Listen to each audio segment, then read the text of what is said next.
ठीक है, अगर इस डिटर्मिनेंट का वैल्यू जीरो नहीं है तो सिस्टम ऑफ इन कभी भी कंसिस्टेंट नहीं हो सकता है।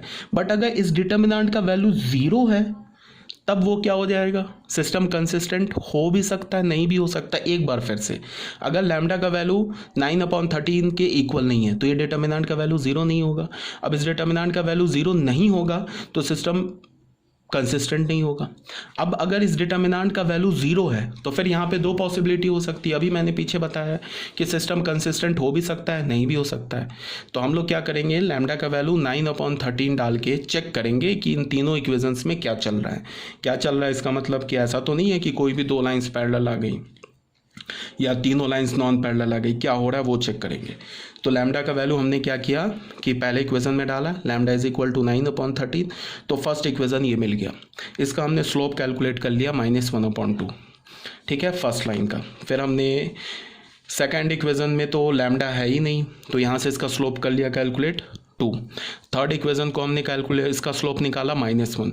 तो हमें क्या मिला कि जो तीनों लाइंस है ना वो आपस में none of the lines are parallel to each other, hence for lambda is equal to 9/13 the system of equation 1, 2 and 3 are consistent। इसका क्या मतलब है कि तीनों लाइंस जो है ना आपस में पैरेलल नहीं मिली। मान लो कि लैम्डा का वैल्यू हमने यहाँ पे 9/13 डाला होता ना और कोई भी दो लाइंस पैरेलल हो जाती या तीनों लाइंस आपस में पैरेलल हो जाती तो फिर सिस्टम ऑफ इक्वेशन क्या हो जाता, इनकंसिस्टेंट हो जाता। बट यहाँ पे हमने लैम्डा का वैल्यू 9/13 डाला तो फर्स्ट इक्वेशन हमें क्या मिला, 9x + 18y + 39 is equal to 0। ये फर्स्ट इक्वेशन मिल गया। इसका स्लोप हमने क्या कैलकुलेट कर लिया, -1/2। फिर दूसरा लाइन हम का स्लोप क्या मिला 2, तीसरे लाइन का स्लोप क्या मिला -1। तो तीनों लाइन्स का स्लोप डिफरेंट मिल गया। इसका मतलब है कि तीनों लाइन्स आपस में नॉन पैरेलल है। तो नॉन पैरेलल के लिए दो कंडीशन बता रखा मैंने, एक तो ये कंडीशन बताया मैंने, एक ये कंडीशन बताया है। तो ये कंडीशन नहीं होगा, ये कंडीशन होगा। ये क्यों नहीं होगा, बिकॉज हमने जो लैम्डा का वैल्यू है ना वो डेल्टा को ज़ीरो करके निकाला है। तो अगर वहाँ पे उस केस में डेल्टा को ज़ीरो करके निकाला है और अगर हमें क्या बोलता हूँ तीनों लाइंस आपस में क्या हो जाए, नॉन पैरेलल हो जाए, तो फिर ये कंडीशन आ जाएगा। ठीक है, तुम देख लेना यहाँ पे ये जो तीन इक्वेशंस दे रखे हैं ना यहाँ पे निकाला है, एक ये इक्वेशन और एक ये equation, equation number 5 and equation number 6। इसमें तुम करना क्या कि किसी भी दो इक्वेशन से तुम x और y का वैल्यू निकालना और थर्ड इक्वेशन में डालना, वो सेटिस्फाई कर जाएगा। तो सिस्टम ऑफ इक्वेशन क्या हो जाएगा, कंसिस्टेंट हो जाएगा। ठीक है, तो ये था हमारा system of equation containing 2 variables and 3 equations. तो यहाँ तक तो क्लियर होना चाहिए, कोई प्रॉब्लम नहीं होनी चाहिए। अब आ जाओ थर्ड पॉइंट पे जो कि हमारा इम्पॉर्टेंट है। ये जो थर्ड पॉइंट है ना ये इम्पॉर्टेंट है, तो इसको ज़रा ध्यान से देखो। थर्ड पॉइंट में क्या दे रखा है, system of equations in 3 variables and 3 unknowns. यही इंपॉर्टेंट है। अब यहाँ पे हमारे पास क्या होगा, सिस्टम ऑफ इक्वेशन कैसा मिलेगा जिसमें 3 वेरिएबल्स होंगे एंड 3 अननोन्स होंगे। ठीक है, इसको इस टाइप के इक्वेशन को हम जिसमें 3 वेरिएबल्स हो 3 अननोन्स हो, 4 वेरिएबल्स हो 4 अननोन्स हो, 5 वेरिएबल्स हो 5 अननोन्स हो, मतलब क्या है, number of equations and number of variables जिसमें सेम हो, इसको हम दो मेथड से सॉल्व करते हैं। पहला क्रैमर्स रूल से, क्रैमर्स रूल को हम क्या बोलते हैं, डिटर्मिनेंट मेथड, और दूसरा गॉस जॉर्डन मेथड जिसको हम मैट्रिक्स मेथड बोलते हैं। तो ये दोनों रूल कब हम लोग अप्लाई करते हैं, जिसमें number of variables and number of equation same हो, उसमें जाके ये दो हम रूल्स अप्लाई करते हैं। ठीक है, तो तुम्हें जेई मेंस और जेई एडवांस के केस में तुम्हें सिर्फ 3/3 मतलब 3 अननोन एंड 3 इक्वेशंस यही मिलेंगे। 4 अननोन्स एंड 4 इक्वेशंस ऐसा जो तुम्हें सिस्टम ऑफ इक्वेशन है नहीं मिलेगा जेई मेंस और एडवांस तक। ठीक है, जो हमारे सिलेबस में क्या है, 3 इक्वेशंस एंड 3 अननोन्स, जिसमें 3 अननोन्स होंगे, 3 वेरिएबल्स होंगे एंड 3 इक्वेशंस होंगे। तो अब बच्चों ना इसको थोड़ा ध्यान से सुनो, ये थोड़ा इन्वॉल्व है। इन्वॉल्व बोलने का मतलब ये थोड़ा इसे तुम्हें कंसेप्चुअली समझना होगा। ठीक है, कोई बहुत टफ भी नहीं है। तो हमने क्या बोला, consider the system of equation in 3 variables and 3 unknowns. तो इसके दो मेथड है, डिटर्मिनेंट मेथड जिसको हम क्रैमर्स रूल बोलते हैं, और दूसरा हमारा क्या है, गॉस जॉर्डन मेथड जिसको हम मैट्रिक्स मेथड बोलते हैं। ठीक है, तो स्टार्ट करते हैं क्रैमर्स रूल से।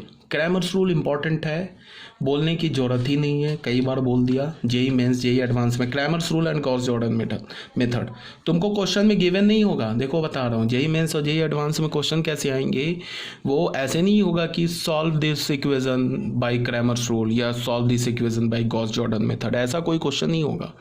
तुम्हें क्या होगा कि 3 इक्वेशंस दे देंगे 3 अननोन्स में, अब उसमें कंसिस्टेंसी इनकंसिस्टेंसी पूछेंगे, बोलेंगे लैम्डा का वैल्यू ये होगा तो बताओ सिस्टम कंसिस्टेंट है या इनकंसिस्टेंट है, इनफाइनाइट में नहीं सॉल्यूशन है। या 3 इक्वेशंस 3 वेरिएबल्स दे देंगे, तुमको उसमें कोई लैम्डा वैम्डा डाल देगा और बाद में क्या बोलेगा कि find whether this system different lambda के डिफरेंट वैल्यूज़ पे तुम्हें सिस्टम ऑफ इक्वेशन के कंसिस्टेंसी और इनकंसिस्टेंसी पर डिस्कस करना होगा। अब चाहे तुम क्रैमर्स रूल यूज़ कर लो, चाहे तुम गॉस जॉर्डन मेथड यूज़ कर लो, वो नहीं देखने जा रहा है कि तुम कौन सा रूल यूज़ कर रहे हो, बस उसको वहाँ पे आंसर चाहिए। ठीक है, लैम्डा कुछ डाल देगा, उसका बोलेगा कि लैम्डा का वैल्यू ये होगा तो बताओ सिस्टम में क्या होगा, इन्फिनाइटली मैनी सॉल्यूशन हो रहा है, नो सॉल्यूशन हो रहा है, या क्या बोलता हूँ यूनिक सॉल्यूशन हो रहा है, कंसिस्टेंट है इनकंसिस्टेंट है, ऐसे ही करके कुछ पैरामीटर्स डाल के क्वेश्चंस गिवन होंगे, तुम देख सकते हो प्रीवियस ईयर में। तो हम लोग स्टार्ट करते हैं क्रैमर्स रूल। क्रैमर्स रूल में मैंने क्या बोला कि number of equations and number of variables क्या होंगे, सेम होंगे। और फिर ये भी मैंने बोला कि जेई मेंस एडवांस में 3 वेरिएबल्स एंड 3 अननोन्स होंगे। ऐसे अगर 4 वेरिएबल्स एंड 4 अननोन्स हैं तो उसका भी जो मेथड है बिल्कुल एग्जैक्टली सेम है। जैसे अभी हम लोग 3 वेरिएबल्स 3 अननोन के लिए कर रहे हैं, एक्स वाई का वैल्यू और जेड का वैल्यू निकालेंगे यूनिक सॉल्यूशन के केस में, वो सेम ही है, बट वो आएगा नहीं, 3 वेरिएबल्स एंड 3 अननोन्स ही है। तो इसमें आप देख लो, ये important for JEE Mains and JEE Advance. इसमें मैंने क्या बोला, consider the system of equation of 3 variables and 3 equations. यहाँ पे बच्चों क्या है कि यहाँ पे देखो, ये पहला इक्वेशन है, ये दूसरा इक्वेशन है, ये तीसरा इक्वेशन है। इसमें 3 वेरिएबल्स है एक्स वाई जेड में एंड 3 वेरिएबल्स हैं एंड 3 इक्वेशंस हैं। इसमें मैंने क्या किया कि एक मैंने डेल्टा मैट्रिक्स लिया, सॉरी डिटर्मिनेंट लिया, इसको हम क्या बोलते हैं, कोफिशिएंट डिटर्मिनेंट। इसमें हम क्या करते हैं, जो एक्स वाई जेड का जो कोफिशिएंट है ना, उससे बनने वाला एक डिटर्मिनेंट हमने कैलकुलेट कर लिया, इसको हमने क्या बोला, डेल्टा। फिर हमने दूसरा डिटर्मिनेंट कैलकुलेट किया डेल्टा 1। इसमें हमने क्या किया, जो डेल्टा डिटर्मिनेंट है ना, डेल्टा डिटर्मिनेंट, इसका जो पहला कॉलम है A1 A2 A3, इसको हमने D1 D2 D3 से रिप्लेस कर दिया। ठीक है, फिर क्या किया कि जो डेल्टा 2 डिटर्मिनेंट है, इसमें जो दूसरा कॉलम है B1 B2 B3, इसको भी हमने डेल्टा 2 में D1 D2 D3 से रिप्लेस कर दिया। डेल्टा 3 कैसे हमने फाइंड किया, जो डेल्टा डिटर्मिनेंट है ना, इसका जो थर्ड कॉलम है, इसको हमने D1 D2 D3 से रिप्लेस कर दिया। ठीक है, डेल्टा कैसे निकला, डेल्टा क्या हमारा एक्स वाई जेड जो वेरिएबल है उसके कोफिशिएंट से बनने वाला डिटर्मिनेंट। डेल्टा 1 कैसे निकाला हमने, डेल्टा में जो फर्स्ट कॉलम है उसको हमने तीनों कांस्टेंट D1 D2 D3 से रिप्लेस कर दिया तो हमें डेल्टा 1 मिल गया। अब डेल्टा के सेकंड कॉलम को अगर हमने D1 D2 D3 से रिप्लेस कर दिया तो हमें डेल्टा 2 मिल गया। डेल्टा 3 में हमने क्या किया, डेल्टा के थर्ड कॉलम को अगर हमने D1 D2 D3 से रिप्लेस कर दिया तो हमें डेल्टा 3 मिल गया। ठीक है, यहाँ तक तो कोई प्रॉब्लम नहीं होगी। अब क्या है बच्चों की, जो मैं बोल रहा हूँ थोड़ा इसको ध्यान से सुनो, क्या बोला जा रहा है। हमने क्या किया कि यहाँ पे एक हमने CA1 ये यूज़ किया है, यहाँ पे CA2, यहाँ पे CA3। C किसे रिप्रेजेंट कर रहा है, ये कैपिटल C, ये रिप्रेजेंट कर रहा है को फैक्टर ऑफ एलिमेंट A1, ये कर रहा है को फैक्टर ऑफ एलिमेंट A2 और ये रिप्रेजेंट कर रहा है को फैक्टर ऑफ एलिमेंट A3। हमने क्या किया, अब हमने देखो क्या किया, हमने हमारे पास जो फर्स्ट इक्वेशन है ना, उसको ये जो पहला डेल्टा का ये जो पहला कॉलम है ना A1 A2 A3, इस पहले कॉलम के जो 3 एलिमेंट्स हैं इसके को फैक्टर से मल्टीप्लाई करके ऐड कर दिया। मतलब क्या है कि फर्स्ट इक्वेशन को हमने मल्टीप्लाई किया CA1 से, प्लस सेकंड इक्वेशन है इसको हमने मल्टीप्लाई किया CA2 से, प्लस ये जो थर्ड इक्वेशन है इसको हमने मल्टीप्लाई किया CA3 से। ठीक है, तो देख लो, थोड़ा सा मैं टिल्ट करता हूँ। फर्स्ट इक्वेशन को मल्टीप्लाई करेंगे तो क्या हमें मिलेगा, A1 into CA1 plus A2 into CA2 plus A3 into CA3, x common ले लिया।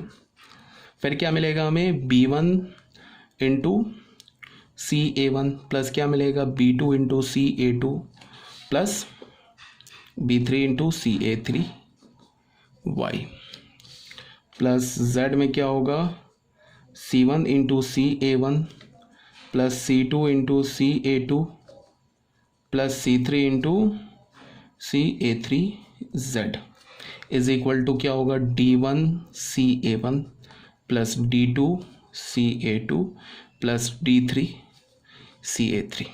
ठीक है, अब जरा तुम ध्यान दो, यहाँ देखो ये क्या लिखा हुआ है, ये वाला टर्म क्या लिखा है, इसको देखो A1 है ना बच्चों, यहाँ ध्यान दो। चलो इसको थोड़ा ऊपर करता हूँ।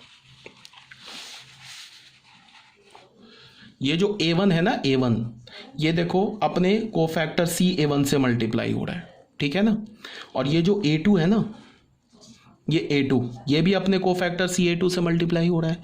और यहाँ A3 भी क्या है, ये भी अपने कोफैक्टर से मल्टीप्लाई हो रहा है। तो इसका क्या मतलब है, मैंने क्या बोला कि इसका ये मतलब हुआ कि फर्स्ट कॉलम का जो हर एक एलिमेंट है वो अपने कोफैक्टर से मल्टीप्लाई होके ऐड हो रहा है।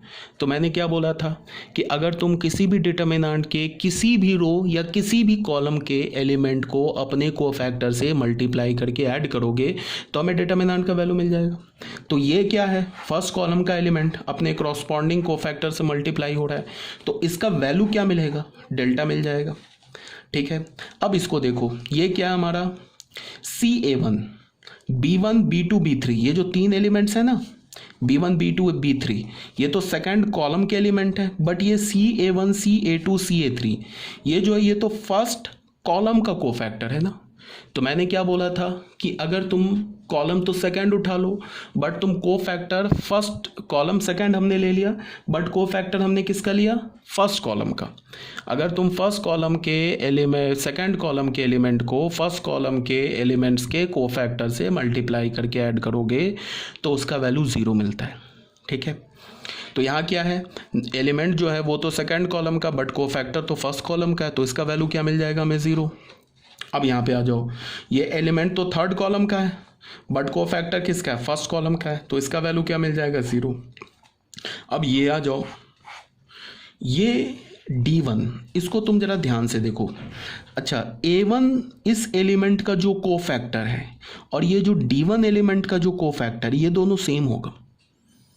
ठीक है, कैसे, A1 का कोफैक्टर कैसे निकालोगे, first column and first row को हटा दोगे तो इससे बनने वाले डिटर्मिनेंट का वैल्यू क्या होगा, A1 का कोफैक्टर। तो D1 का भी कोफैक्टर कैसे होगा, फर्स्ट कॉलम और फर्स्ट रो को हटा दो तो सेम एलिमेंट सेम डिटर्मिनेंट मिलेगा। फिर A2 का कोफैक्टर कैसे निकालोगे, सेकेंड रो फर्स्ट कॉलम हटा दोगे तो ये चार एलिमेंट्स का डिटर्मिनेंट इनटू नेगेटिव साइन। तो D2 का भी कोफैक्टर देख लो, सेम मिलेगा, चार एलिमेंट का डिटर्मिनेंट इनटू नेगेटिव, ये नेगेटिव साइन। तो ये क्या मिल रहा है, ये CA1 जो है ना एक्चुअली क्या लिखा है CD1 प्लस ये D2 लिखा है ना, ये CD2 लिखा है, प्लस ये D3 लिखा है ना, ये CD3 लिखा है। बिकॉज क्या है हमारे पास यहाँ पे क्या है, A1 का कोफैक्टर या D1 का कोफैक्टर ये इक्वल है, A2 का कोफैक्टर या D2 का कोफैक्टर ये इक्वल है, और A3 का कोफैक्टर या D3 का कोफैक्टर ये इक्वल है। तो हमें यहाँ से क्या मिल गया, फाइनली इक्वेशन हमने क्या दिया, डेल्टा इंटू एक्स प्लस ये 0 और यहाँ से ये क्या मिल गया, ये डेल्टा 1 मिल गया। क्यों, बिकॉज डेल्टा 1 के फर्स्ट कॉलम के हर एक एलिमेंट को हमने उसके क्रॉसपॉन्डिंग कोफैक्टर से मल्टीप्लाई करके ऐड किया है, तो हमें इसका वैल्यू क्या मिल गया, डेल्टा 1। सिमिलरली सेम लाइन पर, सिमिलरली अगर तुम फर्स्ट इक्वेशन को जो इस डेल्टा है ना, डेल्टा ये जो सेकंड कॉलम का एलिमेंट है, ठीक है, फर्स्ट को तुम मल्टीप्लाई करो CB1 से, सेकंड को मल्टीप्लाई करो CB2 से, प्लस थर्ड को मल्टीप्लाई करो CB3 से। मतलब क्या है कि ये फर्स्ट इक्वेशन को तुम सेकंड कॉलम के का जो फर्स्ट एलिमेंट है ना इसके कोफैक्टर से मल्टीप्लाई करो, सेकंड इक्वेशन को तुम सेकंड कॉलम का जो सेकंड एलिमेंट है ना B2 इसके कोफैक्टर से मल्टीप्लाई करो, ये थर्ड इक्वेशन को सेकंड कॉलम का जो थर्ड एलिमेंट है ना B3 इससे मल्टीप्लाई करके ऐड करो। सेम लॉजिक से हमें क्या मिल जाएगा, delta y is equal to delta 2।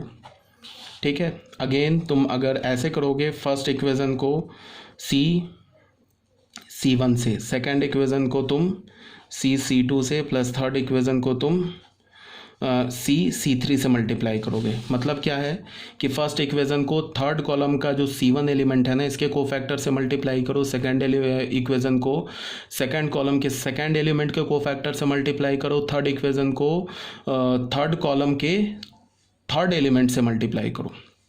क्या बोल रहा हूँ कि जो थर्ड कॉलम है ना, थर्ड कॉलम का जो पहला एलिमेंट है C1 इसका कोफैक्टर निकालो, उसको फर्स्ट इक्वेशन से मल्टीप्लाई कर दो। ये जो थर्ड कॉलम का जो सेकंड एलिमेंट है C2 इसका कोफैक्टर निकालो, उसको सेकंड इक्वेशन से मल्टीप्लाई कर दो।